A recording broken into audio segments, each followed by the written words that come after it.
Boglander na YouTube na Melo TV. Boglander na YouTube na Melo TV. Melo TV. Batutu balanda tuzaza na YouTube. Yedom. OK. Aoli kisalikamu te Melo TV.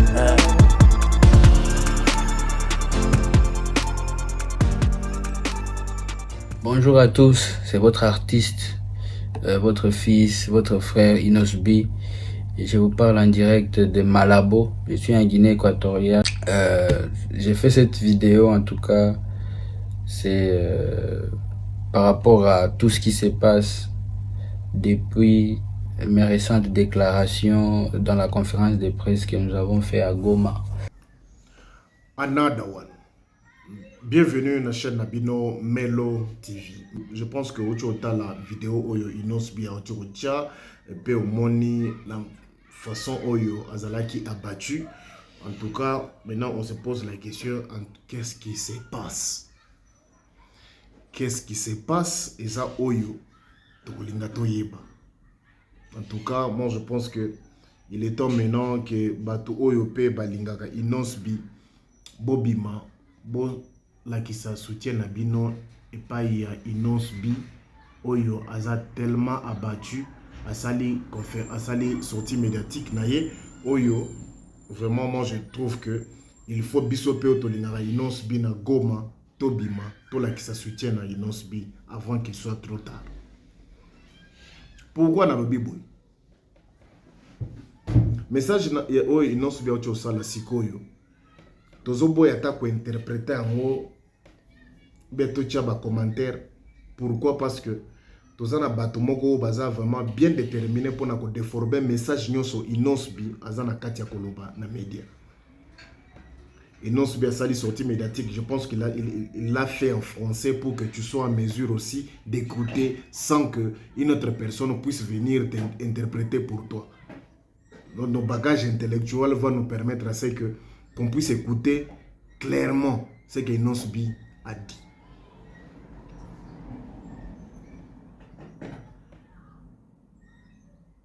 Ba fanatique ya Inosbi ya Goma.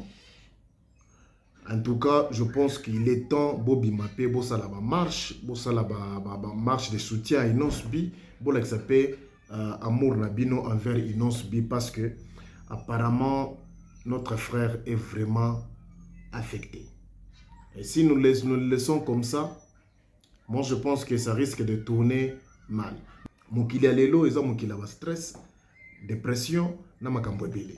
Alors ceux qui te continuent boy, motako kwena bobo mona yazo bina za bien, mais ko kweya na ba stress, akomite na dépression et comme likambo mususu.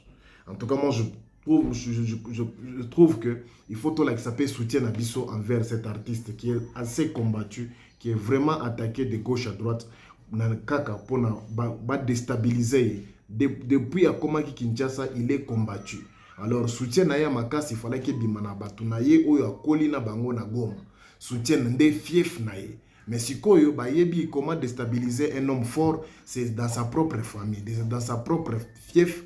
Alors fief na yende oyo ba yini na ye bazo attaquer.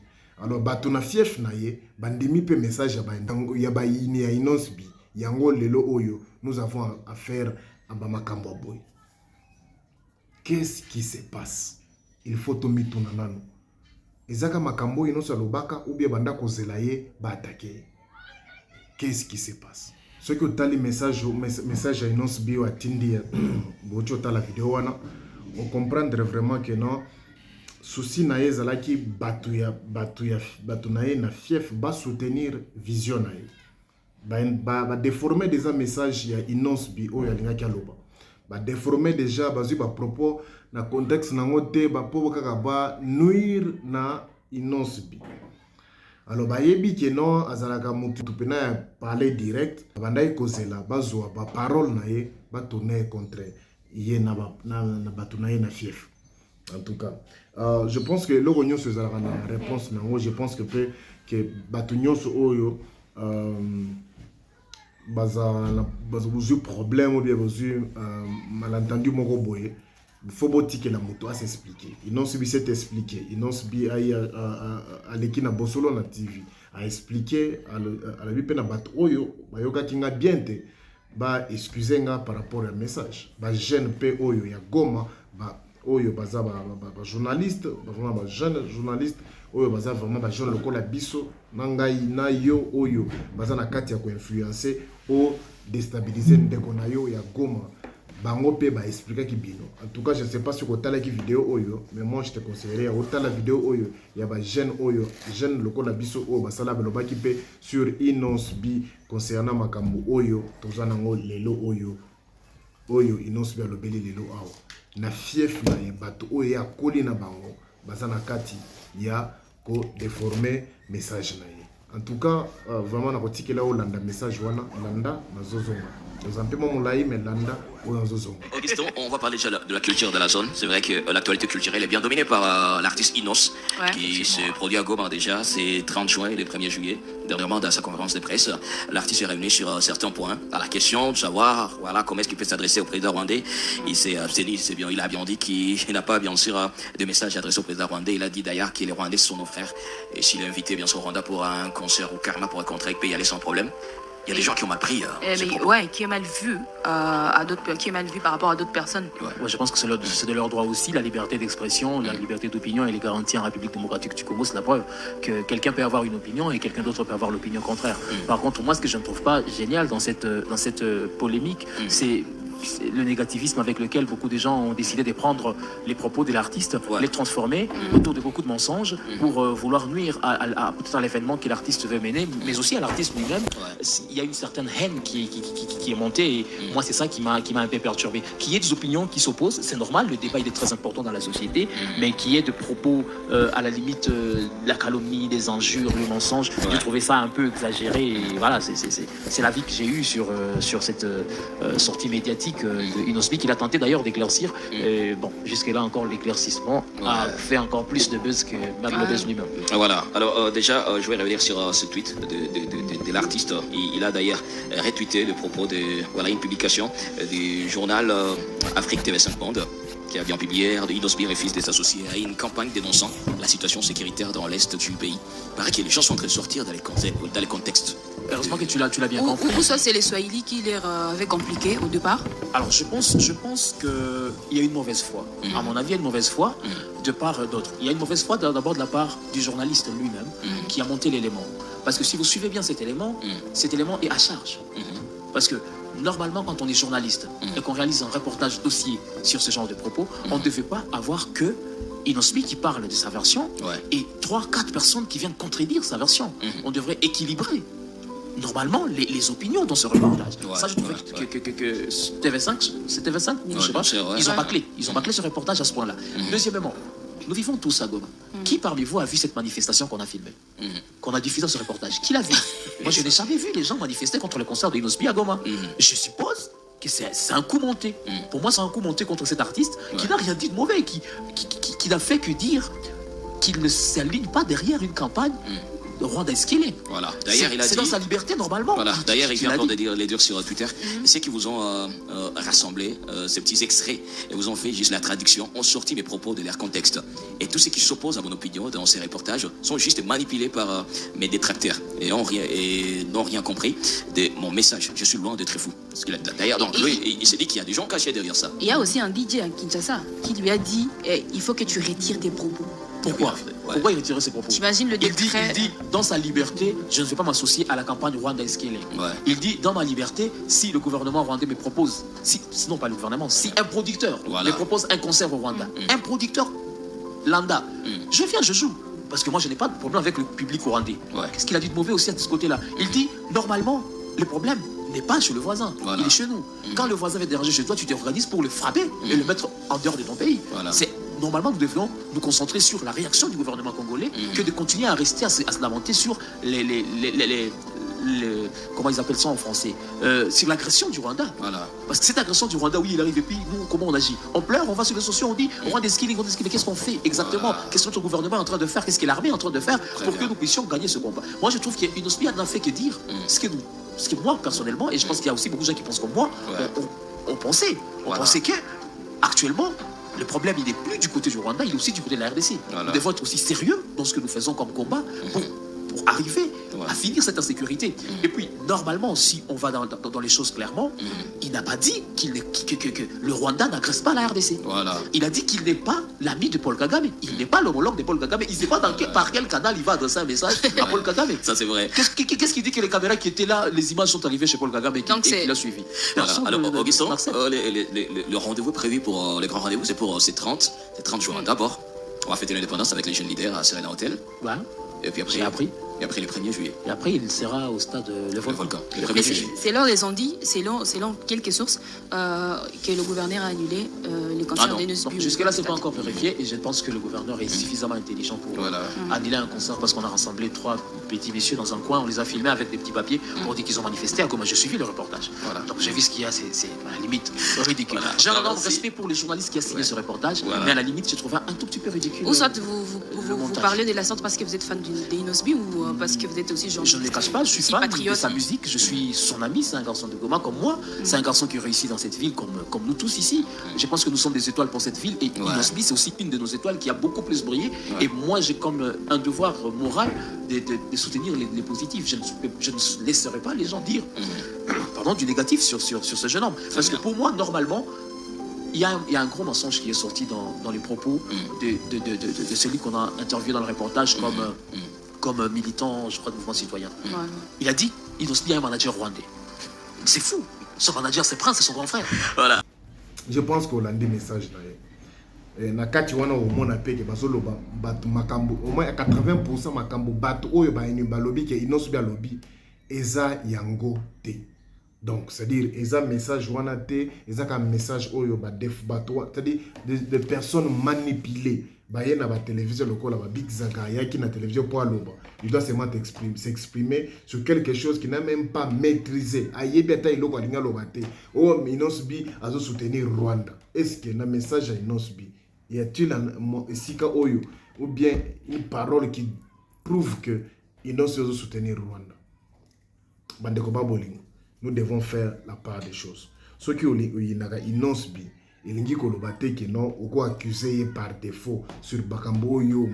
En plus, message à Inosbi, ezaki Swahili bien cadré à olo bela batunini batu oyo baza na Goma parce que baza Alban voulait s'adresser à ses frères batu ya Goma. Mais batumo oyo message zalaki bien cadré o ba expliquer ki bango message wana bango mongo kaka bango wana nde bazo comprendre ole bango ba comprendre ba sanoki ba yaya bino na Kinshasa makambo bozolo bana sur Inosbi ce n'est pas ce qu'il a dit dans le message mais c'est ça bango nde sikoyo bazui sous message wana moko wana bango pe ba boy kondima message wana ba continuer kaka na message yo ba se ba déformer que azo soutenir Rwanda azo lo boye soki ozo boma ndeko na yo moko oyo akoli na yo na quartier wana apesa ko pe coup de force yo propesa coup de force mais sikoyo ozo boma ye likolo kaka ozo détruire carrière na ye ozo affaiblir ye likolo kaka ya message oyo alobaki soko yo ki message bien moi je pense que il fallait que botuna OK Inos avant to makambo zo kende bo zonga na awa ou expliquer biso qu'est-ce qui se passe Inos peut-être avoir gazette à Yelibino. Ce qui message te tuna. Ce qui message te tuna. Alors ce que tuni et au sala bena que non ba ko expliquer ngo bien na façon moko boy o yo ko comprendre ngo. Mais bino boza na kati ya ko foncer kaka ba émission ici la kate esili. To komi na makambo ya famille ya papa irresponsable na mwana na ye. En tout cas, bozo ata message te bino bozo continuer kaka Inosbi alobaki jusqu'à quand makambo oyo ezo faire perdre na aspect ya ba des concerts oyo Inosbi a prévoyé qui pona Goma et je vous dis que ceux qui continuent boye peut-être to koma na situation na niveau moko boye oyo il faut peut-être annuler ba concert wana mais ba ko annuler te parce que ba te belé ba sombiza ba billet concert makambo tozolo bana bino makambo Inosbi asali na Goma eza makambo te ke no asala ngo ça fait 5 ans 10 ans le gars tozana bato mosusu asomba ambulance médicalisée wana pesa na docteur Mukwena ça fait déjà plus de 5 ans Mais alobaka toujours na ba chaîne sur la télévision. J'ai acheté. Mais ils n'ont suivi makambo to sabino oyo. Oyo azo sala na Goma. Bandako ya tonga na pona bato Goma. Ça ne date pas de 4 ans, de 3 ans. Et ça makambo et salami récemment ou makambo et salami il y a 2 ans. Alors, makambo pe oyo toujours makambo ki asalaki pona batu lisusu eza makambo oyo uti na décembre awa azalaki kuna. Makambo pe tozolo bakeno azala akosala aza makambo te akosala ngo dans 6 mois dans 2 mois azosala ngo les 30 hours les 30 jours des concerts mbongo liboso divisé par 2 ezokende na orphelinat pour aider bana oyo bakufeli ba papa na ba guerre na boye mbongo mususu ezokende na côté ya ba FRDC mbongo mususu ezokende na ba déplacer de guerre pour na concert ya mibale. Bozo mona vraiment que non makambo oyo eza makambo ko tadi c'est un monsieur qui est au service ya ville naye bato na ville naye fallait qu'il ba soutenir ye bato ya koli na bango bato balakisa ba moni azobeta bale na quoi mais bango siko ba tourner makambo wana bandimeli makambo oyo ba individu ba vanda kata na Afrique te baza na poto bango nde bazwi message wana ya inosi bia lobaki na Swahili pona bato Goma bakomi ko expliquer ça bango siko na lingala.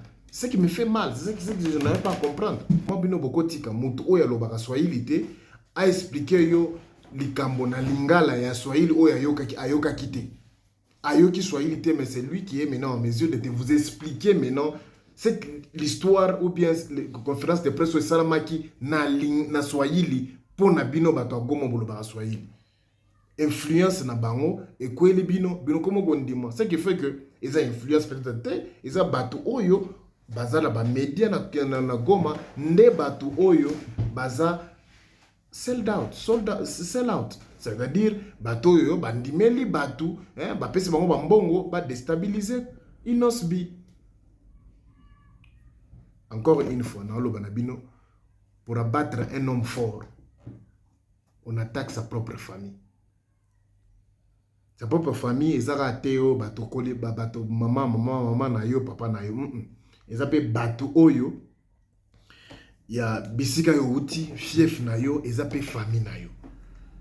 Ils ont famille na yo parce que so ba attaquer fief esika uti, ils n'ont subi parents na yo bazana na fief esika ya zalaki. Ce qui fait que ba famille na yo peut comme en danger. Alors c'est des campagnes oyo ils ont na kati ya kosalema.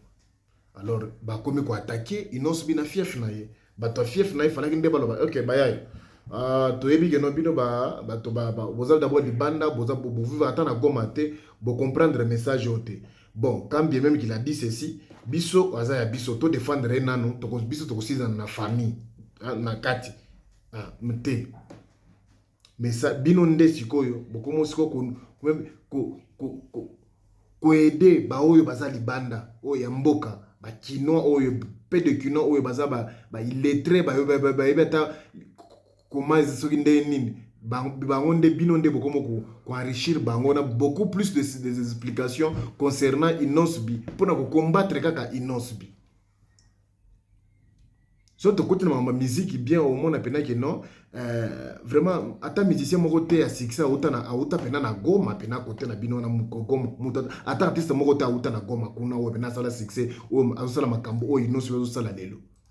Ce qui fait que bino nde fallait que debo protéger or o bozana ngo Inosbi.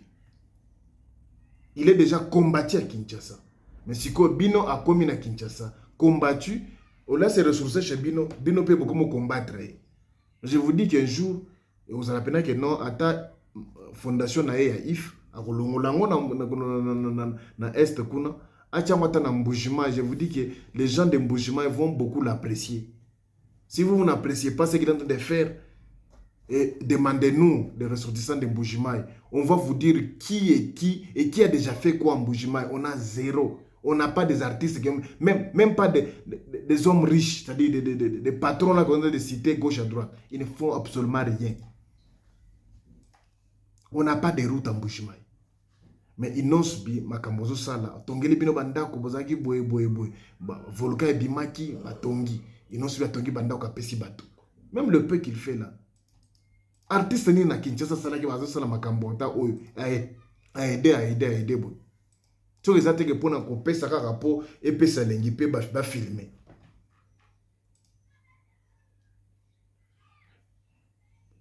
ba décembre awa tika ki famille na ye akikulia na batukuna. Qu'est-ce qu'il a gagné dans tout ça? Non, c'est des autres pesa kaka parce que lingi ko sala makambo. Alors vous découragez même ceux qui font de faire du bien. Vous découragez même bateau bazo tchaba effort basala eloko. Toko tika na mboka moko oiza ata artiste moko te azonga po pesa. Makambo ino so sala ko pesa ka ça n'existait pas dans la musique congolaise. Peut-être on doit vous rappeler, ça n'existait pas. Makambo ezo sala ino so ko sala de banda yango zo tinda siko batu sikoyo bakomi kolinga basala pe po tala kaka ino so sala ngo. Tout ça na bino awo. Ambulance depuis Wapesaka depuis 1955. Ambulance médicalisée par Dr Mukwen. Ti lelo oyo. Ezala kaka na pesaka ambulance, na pesa ambulance, na pesa bacha puido esenga rapida munage non, soko che puido fo babenda courant bacha. Acha puido sans courant, c'est-à-dire comme nango libulu danger contre la population. Mais ti lelo na ba TV5 zaka non on a amené l'eau, on a fait ceci. Mais yo so kendo ko mona l'eau wana. Yo so kendo ko mona l'eau wana. Alors soyons sérieux, soutenons l'artiste. Toko koyoka na te, toko za na toujours ba différence, toujours ba problème na façon ngana adresser message. Mais boko lingate botika mutu oya vanda na Kinshasa te, mutu avanda na Congo te, mutu avanda na bino na Goma te. Abanda ko expliquer bino likambo oyo esalami na Swahili yayo kaka Swahili te azwe biso sikoyo yo na lingala ke alobi boy et pourtant yo ndo yo ka Swahili oyo ki makambo inonso bi alobi totika hypocrisie na bino ba ressortissa Goma boza la série so ki inonso bi aza peut-être lelo na Malobo président Bengisie tant ozo kende kuna il parle aussi que na sur ressortissant ya Goma et ça azo valoriser ville na bino azo valoriser est mais vous attaquer beaucoup tika na nani El Wizi produit fini asalani. Alors il faut vous valoriser vous payer coup de force vous comprendre que non il y a toujours un début et la fin makambo bandaki boye pas de problème to kana kité bosilika ki OK let's move on tout qui est état après il peut toujours se racheter ce qui pour na bino alobaki mabe parce que pour na nganga monango normal ba jeune pe bocholanda awa ba jeune bazana Goma précisément ba monango pe normal mwache ubaguzi mwache kupatia watu majina zenye haiko zabo mwache kutrete watu musanse yenye haiko hayo. Kama Inosali sema naenda Rwanda iko kusema ni Munyarwanda, kama alienda cheza na Banyarwanda iko kusema ni Munyarwanda, kama yeye anaenda cheza kule nyemu naenda kama France, mbona tuwasemaki? Nana na sababu kama France enjo yenye iko pare ya Rwanda. Mimi munaendaka kuna mwanasemaka, mimi nijutu tunajua munaenda kuchezea population, munaenda chezea raia ya France. Hamwende chezea Macron. Je vous dis franchement, Macron alifika Kinshasa mkampokea. Macron kafika Goma. Sisi hatuwezi kumpokea Goma, Ruchuru hatuwezi kumpokea Macron. Mais kiana mwenye na basaidia vile ana faire évoluer ba musicien ba kwenyu, muko na mulipa njo kumwambia seni Munyarwanda, kumwambia ni mtu gani. Na nye mwachenda ma France. Ni matribalisme gani yenye munaleta muinchi? Si nye bakinwa mungelikuwa na maide, mungelikuwa na mawazo sawa zetu siye huku. Hii nchi kama iko mzuri, hii nchi kama tunaishi mzuri. Wakati munafanya bile muko napatia poa, munapatia pouvoir. Wakati muko na bagua Inosa ni Munyarwanda sijue kama munabagua Inosa siye mutatupagua mara ngapi? Nilikuwa Kinshasa hapa juzi. Wengi huko kwa naniona banaona jina nziza sengi huko. Mais tie Rwanda tie quoi? Moi je suis un gars na za Rwanda te. nga naza mutu ya Goma, naza Congolais, naza Kivusie, naza mutu na botami Ruchuru, Busanza, nakola ki Ruchuru, Bunagana, naza Congolais de père et de mère. D'ailleurs pas de père, de mère, de grand-père, de grande-mère. Ça déjà bato moko boye ba vie moko boye nde bakoma na bango ka bazoma ba vie moko boye pe na Kinshasa bengi binote ba mutu moko boye lobi na nga bufo bo sala bo promouvoir totinda bino la bango bakoma pesa ba campagne bo financer bato moko boye na ba oyo ba yebaki Inosbi na bato oyo ba travailler na Inosbi na Maisha na bato oyo ba travailler na Inosbi na If Foundation ba mona souci na ye ba yoka souci na ye ya oaza nango par rapport à est bango ka bato wana nde ba komi sikoyo ko abazo utiliser bango pour détruire Inosbi. Message à Inosbi est vraiment très clair. Et en français. Moutounyoso, ayoka kiango. En tout cas,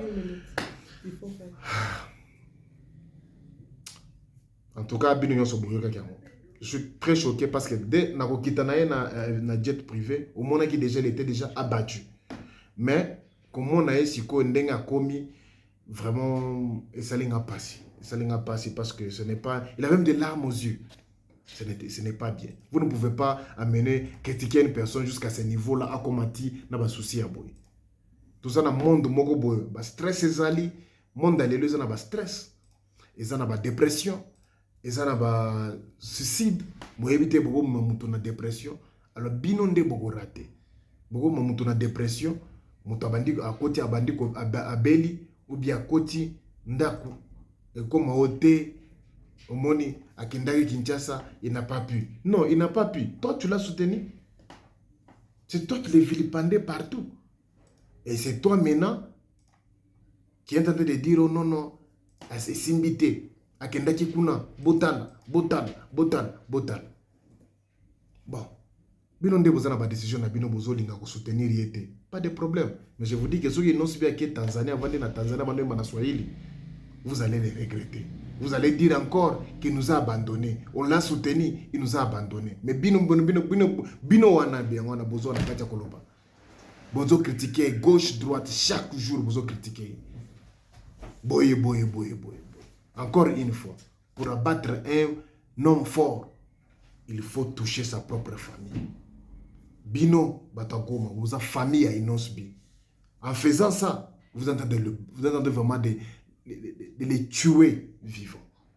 En tout cas, Melo TV, ils ont un message à conscience. Ceux qui veulent comprendre et talibino. Ceux qui veulent et talibino. Mais autre web, c'est Inosbi. Ils ont été papa. Ceux qui veulent zaboy. Tu n'as pas besoin de forcer. Tigara. Et nous, personnellement, on a toujours dit, il est temps maintenant que tu quittes le pays. Que nous vendons aux États-Unis, vendons en France, vendons au Sénégal, vendons en Tanzanie, qu'on a vendu na yo. Ogoya la Kinshasa sale ba featuring na yo, sale boyebo okay. Oyo sale boyebo. Tika batu mususu ke baza ata Jésus kutusheye bandima ki ete. Kaka yo nde ba kondima yo. Melo TV. Peace.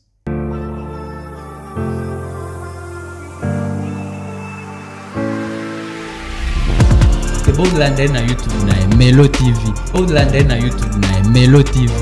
Melo TV. Batutu balanda epi baza na YouTube. Yedom. Okay. Aoli kisali kamu. Melo TV.